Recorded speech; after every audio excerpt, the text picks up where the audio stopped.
లేవు, ఒకటే 210% కాంగ్రెస్. మనం సంతోషకరం ఎందుకంటే మనకు తెలిసి కానీ తెలియక కానీ మన ఇష్టాయిష్టాలతో నిమిత్తం లేకుండా ఇప్పటి వరకు పార్టీలో అనేక చీలికలు జరిగాయి. ఈ చీలికలన్నీ కూడా మనకు అనుభవం ఏమి నేర్పుతున్నాయి? అందరూ ఆలోచించాల్సిన విషయం. చీలిపోయిన వాళ్ళు బయట ఉన్న వాళ్ళు కూడా ఆలోచించాలి. చీలిక వలన ఎవరైనా సరే విప్లవోద్యమాన్ని ముందుకు తీసుకుపోయారా, విప్లవ పార్టీని బలోపేతం చేశారా అని నేను అడుగుతున్నాను. ఏ ఒక్క చీలిక ద్వారానైనా సరే 71 చీలిక కానీ 79 చీలిక కానీ 1984 చీలిక కానీ లేక 2013 చీలిక కానీ 2022 చీలిక కానీ చీలికలన్నీ తప్పు. చీలికలన్నీ కూడా నష్టం చేసినాయి. ఎంత నష్టం చేసినాయి అంటే మనం ఏ ఆశయం కోసం అయితే మనం అన్ని త్యాగీకాన్ని సిద్ధపడి ఉద్యమంలోకి పార్టీలోకి వచ్చామో దాన్ని మనమే మన చేతుల ద్వారా మోసం చేస్తున్నాం. శత్రువు పాలక వర్గాలు నిర్బంధం వలన కంటే మన స్వయంకృత అపరాధం వలన, మన చీలికలు, మన ఘర్షణలు, మన దాడులు, మన హత్యల వల్ల ఎంతో నష్టం జరిగింది. దానికి ఇప్పటికైనా సరే విప్లవం అంటే ఈ దేశంలో కావాలని కోరుకునే వాళ్ళు ఎవరైనా సరే వాళ్ళకి నిజంగా అసలు కమ్యూనిస్టు ఆశయాల మీద, లక్ష్యాల మీద, సిద్ధాంతం మీద ఏ మాత్రం విశ్వాసం ఉన్నా ఆత్మ చేసుకోవాలి, పరిశీలించుకోవాలి, సమీక్షించుకోవాలి. ఈనాటి ఆవశ్యకత దేశం కోరుతుంది, సమాజం కోరుతుంది, పరిస్థితులు కోరుతున్నాయి. ఐక్యత ఐక్యత ఐక్యత ఐక్యత అనేటువంటిది ప్రారంభం నుంచి ఉంది. మనం తీసుకుంటే డాక్యుమెంట్లలో ప్రతిసారిగా రాస్తుంటాం. ఏ రాస్తుంటాం? విప్లవంగా ఐక్యత కావాలి, ఐక్యం చేయాలి. కానీ జరుగుతుందేంటి? ఏదో విధమైనటువంటి చీలిక. 2022 సంవత్సరంలో పార్టీ ఐక్యంగా ఉన్నప్పుడు అందరం కలిసి 13 సంవత్సరాలు గొడవగా రాస్తున్నాం. చీలికలు తప్పని రాజకీయపరమైనటువంటి, సిద్ధాంతపరమైనటువంటి, నిర్మాణపరమైనటువంటి విషయాలు ఎన్ని విభేదాలున్నా అది పార్టీలో అంతర్గతంగా 2 బంధాల మధ్య పోరాటంగా జరగాలి. చీలిపోవడం తప్పు. అట్లా భిన్నాభిప్రాయాలు ఉన్నటువంటి వాళ్ళ మీద ముద్రల వేయటం తప్పు అని కాంగ్రెస్ చంద్రపుల్లారెడ్డి గారి నాయకత్వాన ఆయన స్వయంగా రాసినటువంటి డ్రాఫ్ట్ ఆనాడు ఆధిపత్యం ఆపదించింది. దురదృష్టం ఏంటి? ఆ విధంగా రాష్ట్రమైనటువంటి నిలబెట్టాలంటే 84 చీలిక. వాళ్ళు ఎక్కడున్నారు? నేను అడుగుతున్నాను.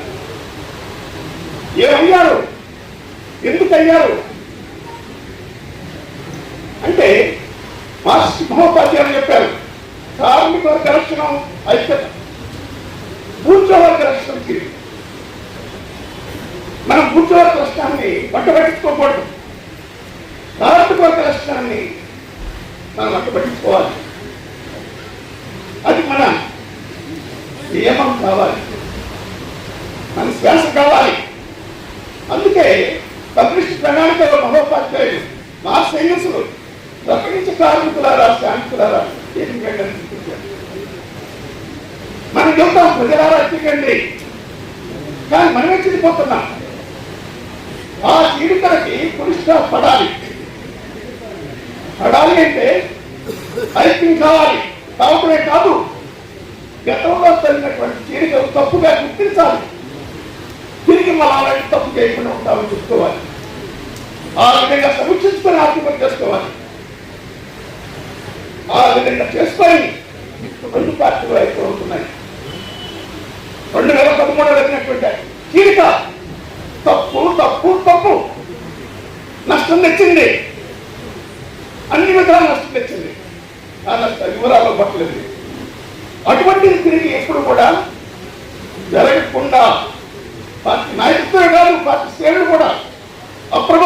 ఉండాలి, కాపాడుకోవాలి. పార్టీ కాపాడుకునే బాధ్యత, వచ్చి మన ఐక్యంగా ఉంచే బాధ్యత పార్టీ శ్రేణులది కూడా అందరిది.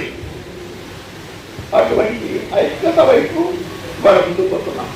రేపు నుంచి మనందరం కూడా ఒకే పార్టీగా ఉంచాలి. ఇక గ్రూపులు మఠాలు అనేది ఉండకూడదు. మనందరం కూడా మనలో తెలిసి కానీ తెలియ కానీ ఏమైనా తప్పు ధోరణులు ఉంటే వాటిని వదిలించుకోవాలి. ఈ దేశంలో మరొకసారి మనం అంకితమై విప్లవోద్యమాలు నిర్మించడానికి మన ఛాయశక్తులు అసలు చేయాలి. అది మన ముందున్న బాధ్యత. ఈ ఐక్యత అదే మనకు నేర్పుతుంది, అదే కనిపిస్తుంది.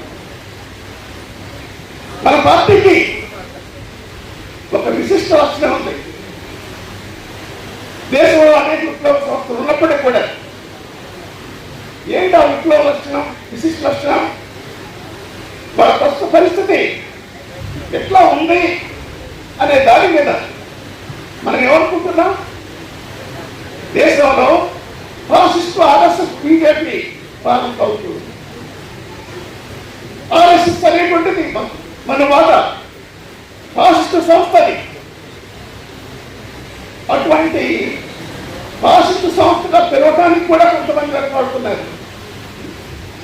వాళ్ళ కమ్యూనిస్ట్ పార్టీలో చెప్పుకుంటున్నటువంటి వాళ్ళు బయట మాట్లాడట్లా, తీర్మానంలో లేదు. ఎందుకంత భయం అడుగుతున్నాను. నిరంకుశ ప్రభుత్వం అంటున్నారు, నియంత్రిత ప్రభుత్వం అంటున్నారు. ఇది ఆర్ఎస్ఎస్ బీజేపీలో ఫాసిస్ట్ ప్రమాదం వస్తుంది, హిందుత్వ ఫాసిస్ట్ ప్రమాదం. ఈ విషయంలో విప్లవకారులు కూడా కొంతమంది పాలకవర్గాలు ఫాసిస్ట్ స్వభావం కలిగి ఉంటాయి కనుక అన్ని ఫాసిస్టాన్ని అమలు చేస్తారు. వీళ్ళ మధ్య తేడా కూడా అవసరం లేదు. నిజమే, ప్రజా వ్యతిరేక విధానాల వర్షించడంలో, ప్రజా ఉద్యమాల్ని అనసటంలో, దోపిడీ వర్గాలకు, ఎమ్మెల్సీలకు, దేశంలో కార్పొరేట్లకు, బడా ఉత్సవాలకు సేవ చేయడంలో వాళ్ళ మధ్య తేడా లేదు. కానీ పరిపాలించే విధానంలో పార్లమెంటు ప్రజాస్వామ్యానికి ఫాసిజానికి మధ్య తేడా ఉంది. రెండు ఒకటి కాదు. ఫాసిజాన్ని ఎవరు తీసుకురాలేడు అందరూ. మన ఆర్ఎస్ఎస్ కి ఫాసిస్ట్ సిద్ధాంతం ఉంది. ఫాసిస్ట్ హిట్లర్ లాగా, ముసోలిని లాగా అటువంటి సిద్ధాంతం మిగిలిన పాలకవర్గాలకు అంటగట్టలేము. కనుక అన్ని పాలకవర్గాలు ఫాసిజాన్ని అమలు చేస్తాయనేటువంటి వాదన తప్పుడు వాదన. మనం ఈనాడు దేశంలో ఫాసిజాన్ని అమలు చేయగలిగితే అటువంటి సిద్ధాంతం ఉన్నటువంటి party RSS BJP party. RSS BJP వేరు కాదు. ఆర్ఎస్ఎస్ మాతృ సంస్థ, దాని రాజకీయ విభాగం బీజేపీ. ఆర్ఎస్ఎస్ కి బీజేపీకి మధ్య ఏదో హిమాలయ పర్వతాలంతా విభేదం ఉంది, తేడా ఉందని చూస్తున్నారు. అది నాటకం, ప్రజలను మోసం చేయడం కోసం చేస్తున్నటువంటి కనుక దాన్ని నాటకాలు కూడా అర్థం చేసుకోవాలి. అలాగే ఈ రోజున మనం ఫాసిజాన్ని ఎట్లా ఎదుర్కొంటారు? కొంతమంది వాళ్ళ లెఫ్ట్ పార్టీలో అనుకుంటున్నటువంటి వాళ్ళందరూ ఎన్నికల ఐక్య సంఘటన ద్వారా, ఎన్నికల ద్వారా మనం వాడి ప్రభుత్వాలు ఓడించేస్తాం, ఈ నిరంకుశ ప్రభుత్వాన్ని ఓడించేస్తాం అని ప్రజలని నమ్మమంటున్నారు. ఈ తప్పు. ప్రపంచంలో ఎక్కడా కూడా ఫాసిజం ఎన్నికల ద్వారా, ఎన్నికల పట్టుల ద్వారా ఓడిపోవాలి. మనం ఓడించలేం. ప్రధానంగా ప్రజా ఉద్యమాలు, ప్రజా పోరాటాలు కావాలి. ఎన్నికలు కూడా దీనికి అనుబంధంగా ఉంటాయి. కనుక ఈ రోజున మనం కేంద్రీకరించాల్సింది, చేయాల్సింది ప్రజా ఉద్యమాలు, ప్రజా పోరాటాలు, ఫాసిస్ట్ వ్యతిరేక పోరాటాలు. అటువంటి దానికి విశాల ప్రాతిపదిక మీద ఐక్య వేదిక నిర్మాణం చేయాలని మన పార్టీ ఆలోచిస్తుంది. వామపక్ష పార్టీలు సిపిఐ నుంచి ప్రజాస్వామిక పార్టీలు, శక్తులు, మేధావులు, విప్లవకారులు, విప్లవ శక్తులు, సంస్థలు అన్నింటితో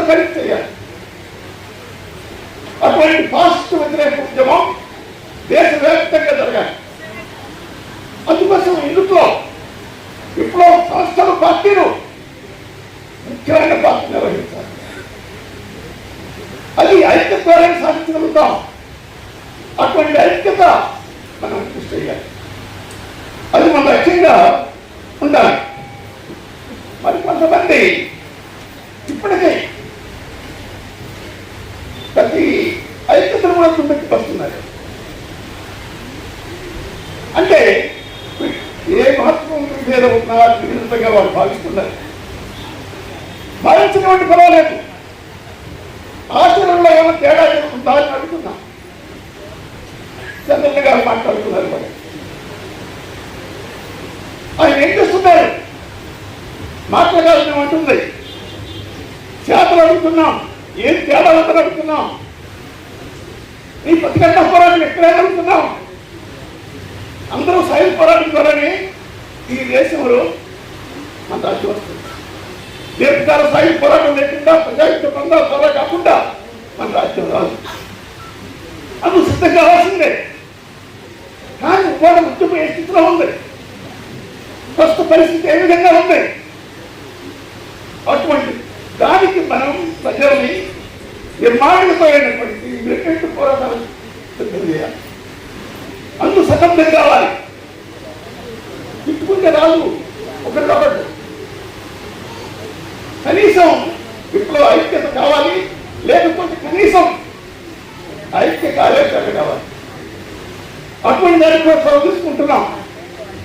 అటువంటి దేశ రాష్ట్ర ఐక్యత విప్లవ ఐక్యత. ఈ క్రమంలో మరి కొంతమంది మేము ఒక్కడమే విప్లవాలని ఈ దేశంలో అని మనకు చెప్తున్నారు. ఛత్తీస్గఢ్ వాళ్ళు అంటున్నారు మావోయిస్ట్ అంటే నిజమైన కమ్యూనిస్టులు ఆలోచించండి. యుద్ధం చేస్తున్నారు ఏనుకుందాం. యుద్ధాల్లో కూడా ఎందుకు దెబ్బలు తగ్గడం తెలియాలి. వెనకడు ఉంటుందా ఉండదా? మార్చుకోవాల్సిన అవసరం ఉంటుందా ఉండదా?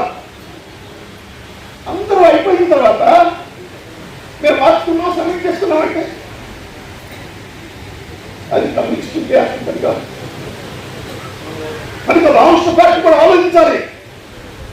ఈ రోజు ఉన్న పరిస్థితుల్లో మనందరి కర్తవ్యం ఫాసిస్ట్ వ్యతిరేకించాలి, బలమైనటువంటి విప్లవోద్యమాన్ని నిర్మించాలి.